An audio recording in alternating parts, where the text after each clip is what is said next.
الحمد للہ رب العالمین والعاقبۃ للمتقین والصلاۃ والسلام علی من کان نبیا وآدم بین الماء والطین اما بعد فاعوذ باللہ من الشیطان الرجیم بسم اللہ الرحمن الرحیم کل نفس ذائقۃ الموت صدق اللہ العظیم قال اللہ تبارک و تعالی فی القرآن المجید ان اللہ وملائکتہ یصلون علی النبی یا ایہا الذین آمنوا صلوا علیہ وسلموا تسلیما. بآواز بلند درود و سلام کا نذرانہ پیش کریں. صلاۃ و سلام علیک یا سیدی یا رسول اللہ وعلی آلک و اصحابک یا حبیب اللہ. الصلاۃ و سلام علیک یا سیدی یا رسول اللہ وعلی آلک و اصحابک یا رحمت للعالمین. سامعین محترم، کریم لجپال نبی، فخر موجودات نبی، سرور کائنات نبی، شافع کائنات نبی، اصل کائنات نبی صلی اللہ علیہ وآلہ وسلم کا فرمان مبارک ہے. ایک صحابی حضور کی بارگاہ کے اندر گئے، عرض کرنے لگے، ابو داؤد شریف کی حدیث مبارکہ ہے، یا رسول اللہ میں اپنے غموں کی وجہ سے، اپنے دکھوں کی وجہ سے،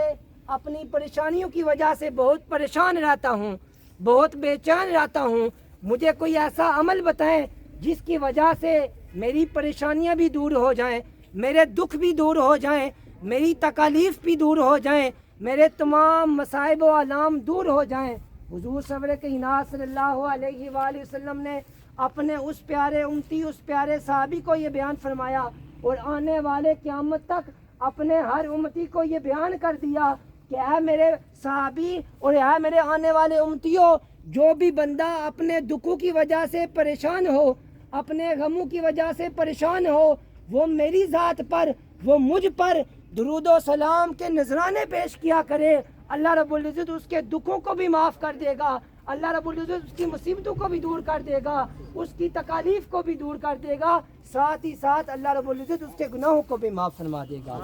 لہذا تمام احباب بآواز بلند درود و سلام کا نذرانہ پیش کریں. صلاۃ و سلام علیک یا سیدی یا رسول اللہ وعلی آلک و اصحابک یا حبیب اللہ. الصلاۃ و سلام علیک یا سیدی یا رسول اللہ وعلی آلک و اصحابک یا رحمت للعالمین.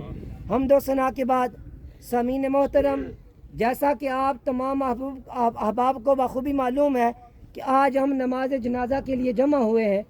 اور جن مرحوم کی نماز جنازہ کے لیے ہم جمع ہوئے ہیں، انہوں نے ایک طویل عرصہ بیماری کاٹی ہے. اللہ رب العزت کی بارگاہ میں دعا ہے کہ اللہ رب العزت ان کی اس بیماری کے توسل سے ان کے درجات میں بلندی عطا فرمائے. سامعین محترم، اگر قرآن و حدیث کو اٹھا کر پڑھا جائے، اس کا مطالعہ کیا جائے، تو ہمیں یہ بار بار پتہ چلتا ہے کہ ہمیں اپنی موت کو یاد رکھنا چاہیے. ہمیں زندگی کی لغزشوں کو، زندگی کی جو بھی ہماری خطائیں ہوتی ہیں، زندگی کی جتنے بھی ہم پر انعامات ہوتے ہیں، ان کو بھلا کر ہمیں آخرت کی فکر کرنی چاہیے، آخرت کی ہمیں پرواہ کرنی چاہیے، اپنی موت کو یاد کرنا چاہیے. سامعین محترم، جہاں اللہ رب العزت نے انسان کو بیماری عطا کی ہے، اس بیماری کی وجہ سے اللہ رب العزت اس کے آخری درجات میں بلندیاں عطا فرماتا ہے. دنیا کے اندر تو بندہ بیمار ہو جاتا ہے، ہم عموماً یہ کہتے ہیں اس کے فلاں عمل کی وجہ سے، فلاں کام کی وجہ سے اس کو بیماری لگ گئی. اللہ رب العزت ایک تو گھر والوں کا یہ بندہ، اللہ رب العزت گھر والوں کا یہ ان کا امتحان لے رہا ہوتا ہے کہ گھر والے اپنے والدین کو، یا ان کا جو کوئی بھائی بیمار ہے، یا ان کا کوئی جو اپنا رشتہ دار بیمار ہے، اس کا وہ کتنا خیال رکھتے ہیں، اس کی وہ کتنی خدمت کرتے ہیں. ساتھ ہی ساتھ اللہ رب العزت اس بیمار کے درجات میں بلندی عطا فرماتا ہے. سیدنا ابو ہریرہ رضی اللہ تعالیٰ عنہ بیان فرماتے ہیں کہ کریم لجپال نبی صلی اللہ علیہ وآلہ وسلم نے ارشاد فرمایا، ان الرجل عند اللہ المنزلہ، کہ ہر بندے کا اللہ تعالیٰ کے ہاں کوئی نہ کوئی درجہ ہے. ہر بندے کا